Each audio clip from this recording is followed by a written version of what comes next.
merasakan yang meletus digigit orang. Cara penanganan awalnya seperti apa? Jadi ular ini adalah ininya dari pundak belakang.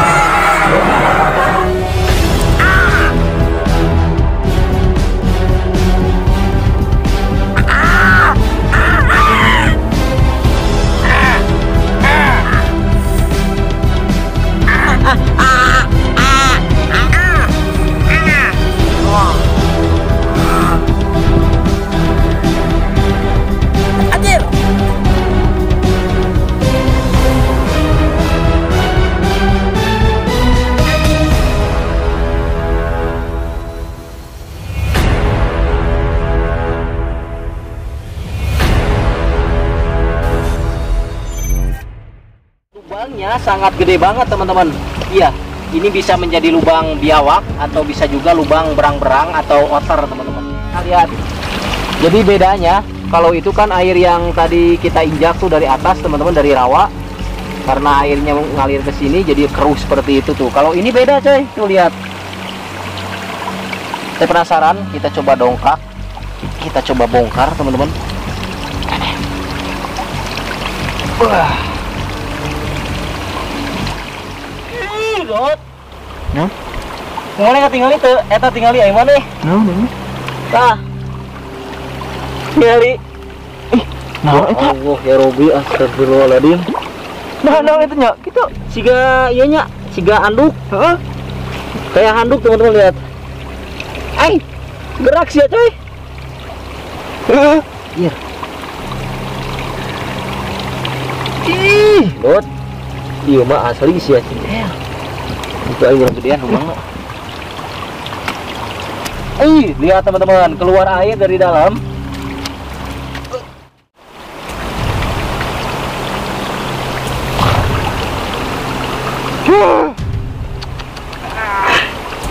What the hell? Lihat teman-teman, ternyata setelah saya buka, ini merupakan ular kadut yang memang bisa kita temukan ketika di rawa-rawa seperti ini. Nah, ini merupakan ular elephant trunk snake atau ular belalai gajah, di mana ular ini merupakan jenis Acrocodus japanicus, adalah ular purba. Nah, yang bisa kita temukan di rawa-rawa seperti ini, lihat, karena ini adalah rawa. Nah teman-teman, saya lagi nyikat si ular kadut karung nih. Jadi ini kebetulan ularnya udah beberapa hari nggak saya cek, nggak saya bersihin, karena kalau kita melihara ular ini biasanya airnya itu kan dia harus ada airnya teman-teman, karena dia ular yang full akuatik. Jadi airnya itu nggak bertahan lama, kadang suka butek atau suka kotor, karena memang ternyata tuh ini padahal udah beberapa kali saya ganti air, posisinya masih kotor seperti ini teman-teman. Oh lihat. Nah sekaligus aja, jadi ini adalah ular kadut karung yang kemarin saya amankan dari pesawahan warga, dan karena prediksi saya ini masih dalam proses mengandung lah, maksudnya nanti akan melahirkan, tapi itu prediksi saya teman-teman. Namun saya juga nggak tahu, mungkin saja dia baru beres banget makan, jadi perutnya agak sedikit besar. Tapi kalau kita tunggu dari kemarin, maksudnya udah agak lama juga, dia belum brojol-brojol nih untuk si anakannya. Berarti ya ini bisa dua kemungkinan, bisa bertelur, bisa juga baru beres makan teman-teman, sehingga perutnya gede banget. Nah ngomong-ngomong masalah telurnya, jadi ular ini merupakan ular yang ovovivipar ya, artinya bertelur melahirkan. Ini merupakan ular dari keluarga Acrocodidae kalau tidak salah ya teman-teman, karena marganya itu cuma satu, dan ular ini pada saat ini menjadi ular yang susah banget ditemukan, mengingat beberapa lokasi udah jarang banget yang alami lah. Tapi ada beberapa kasus juga ular ini ditemukan di gorong-gorong perkotaan teman-teman. Karena ular ini sebetulnya ular yang tahan banting. Ketika dia berada di lokasi-lokasi seperti lumpur, rawa, mereka justru cenderung berkembang biak di lokasi-lokasi seperti itu, teman-teman. Tuh. Nah, ini lihat dia tuh. Nah, selain kita akan membersihkan ular ini, jadi saya juga penasaran dengan, tuh kan dia lihat, dia bergerak. Saya penasaran dengan tekstur daripada kulitnya ini nih. Apa yang akan terjadi? Apakah dia ini bisa melilit? Karena sebetulnya ketika di air, mereka ini pasti menggunakan sisik mereka ini untuk membelit atau untuk melilit mangsanya, teman-teman. Saya yakin seperti itu, tapi nggak tahu kalau misalnya di darat. Nanti kita akan coba belitkan di area leher saya, apa yang akan terjadi ketika dibelit oleh ular anaconda KW, coy. Nah, coba kita simpan dulu di sini. Kita lihat dulu di air bersih nih, biar enak. Wah. Tuh lihat, kalau di air dia justru cenderung lebih agresif, teman-teman. Lebih cepat lah gitu, tuh lihat. Nah, itu bagian kepalanya kecil. Jadi ini kembali saja saya jelaskan lah. Jadi ini bahasa kerennya itu elephant trunk snake, coy. Jadi ular ini merupakan ular belalai gajah. Nah, itu versi sebutan gaulnya lah. Nama ilmiahnya adalah Acrocodus japanicus. Karena memang ular ini merupakan ular dari lokaliti Jawa lah, teman-teman.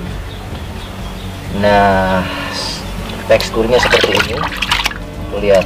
Jadi dia bersisik seperti ini. Kalau kemarin kan itu kita gak melihat totol-totol di sini nih, kayak gini nih. Kalau ini kan karena udah dibersihin, udah dicuci, udah disikat sama saya bahkan, jadi kelihatan kayak loreng kayak gini tuh. Ada gradasi loreng kayak gini. Bahkan di bagian belakangnya juga ada. Tuh lihat. Seperti ini. Nah, dan coba kalau kamera jelas nih, bagian sini nih, lihat. Jadi dia ini kayak benar-benar memiliki duri, teman-teman tuh. Nah, ini saya penasaran sama duri ini nih. Nanti bagaimana kalau misalnya disimpan di leher saya, lalu apakah dia akan melilit atau tidak, teman-teman? Nanti kita akan tes. Nah, si Acrocodus ini sendiri sebetulnya merupakan ular yang memakan seperti ikan, terus belut. Nah, itu fungsi dari si kulitnya yang kasar ini sebetulnya adalah membelit, mencengkram bagian mangsa mereka yang berlendir itu supaya diam, teman-teman, tidak banyak bergerak, sehingga akhirnya dia makan. Dan ini sudah saya coba kasih makan ikan, belum dia mau makan, teman-teman. Dan itu merupakan salah satu resiko apabila kita memelihara ular langsung dari alam. Itu jarang ada yang mau langsung makan, terutama ya ular-ular air seperti ini. Karena udah beberapa kali juga sih saya dulu sempat keep juga ular kadut karung ini. Jadi kendalanya itu adalah memang di pakannya, teman-teman. Dia itu sulit banget untuk makan. Nah, itu adalah apa ya, teman-teman, keluh kesah kalau misalnya lagi pelihara ular-ular full akuatik kayak gini nih. Nah, lihat. Ini bagian ekor ujungnya seperti ini. Itu ngeri, coy. Ini kalau bentuk giginya gimana? Aglipa. Oh, aglipa. Aglipa sama. Jadi kayak kadut belang lah, kayak Homolopsus bucata. Dan ini juga sebetulnya pernah ada kasus juga ketika dia, tapi ini jarang banget tuh. Jarang banget gigit gitu. Tuh, bahkan saya pegang kepalanya pun diam, cenderung diam. Tapi ya kalau misalnya dia merasa terancam ketika di dalam air, dia bisa aja gigit dan giginya bisa nempel di kulit. Kalau misalnya tidak dicabut giginya, karena biasanya kalau dia gigit, dia itu meninggalkan taring-taringnya, gigi-giginya gitu. Nah, kalau nggak dicabut, itu ya akan menjadi infeksi. Nah, ini merupakan ular yang bergigi atau bertaring Aglipa. Oh, ini lemes aja kayak gini tuh, tang ding ding ding ding ding tuh, kan? Jacobsonnya keren, coy. Jadi Jacobsonnya itu lebih panjang, beda. Kalau kita lihat di air, coba lihat tuh. Tuh kan Jacobsonnya teh beda sama ular-ular darat coy. Keren banget asli. Wah. Kadut karung raksasa kalau boleh saya bilang, karena ular ini menurut saya ular karung terbesar yang pernah saya temukan dan saya lihat, terutama di beberapa catatan juga atau di video-video rekan-rekan saya, belum pernah lihat karung yang segede gini teman-teman. Rata-rata ya paling di bawah inilah. Kalau ini udah benar-benar jumbo banget sih asli. Bahkan kalau yang saya baca di referensi, ukurannya bisa lebih panjang dari ini. Itu untuk yang betina ya. Betina itu bisa sampai 2,5 meter teman-teman. Kalau yang jantan biasanya hanya mencapai 1,5 meter lah. Kalau ini udah gila. Ini bisa tumbuh gede lagi coy. Wow. Perbandingan tangan aja segede gini tuh. Anakondanya Indonesia. Nah teman-teman, kita akan coba tes di bagian leher saya apa yang akan terjadi dan rasanya seperti apa. Tapi walaupun ular ini tidak berbisa dan tidak berbahaya dan ular ini pasif, jangan pernah meniru adegan ini ya teman-teman. Nah terus harap dimaklum ada noise mesin sinso karena memang ada yang lagi motong kayu. Jadi nggak apa-apa lah. Kita coba untuk tes lilitan anaconda KW. Oke. 1, 2, 3. Dingin. Dan agak sedikit kasar teman-teman.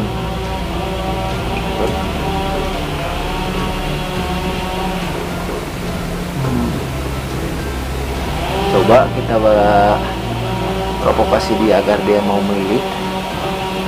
Nah, jadi memang permukaannya ini benar-benar kasar banget, apalagi kalau kena ke kulit yang tipis. Beda lagi kalau di telapak tangan ini kan tebal ya teman-teman. Kalau di bagian kulit yang tipis, dia ini agak sedikit apa ya teman-teman, sakit. Tapi tetap aja sih nggak lilit tuh. Udah saya coba kayak gini juga. Tidak ada reaksi apapun. Tuh. Ini sebetulnya udah posisi yang maksudnya posisi enak lah. Kalau untuk posisi ular ngelilit, ini udah enak. Tapi karena memang mungkin dia tipikalnya bukan tipikal pembelit atau pelilit mangsa-mangsa yang besar, jadi ya seperti ini, nggak ada reaksi apapun. Dia lemes aja kayak gini. Tuh.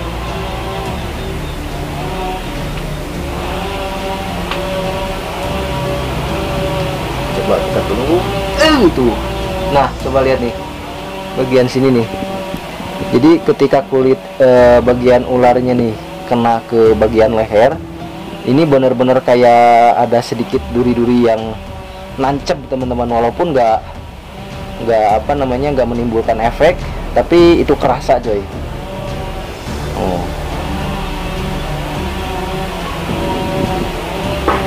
Nggak ada rasa apapun ya.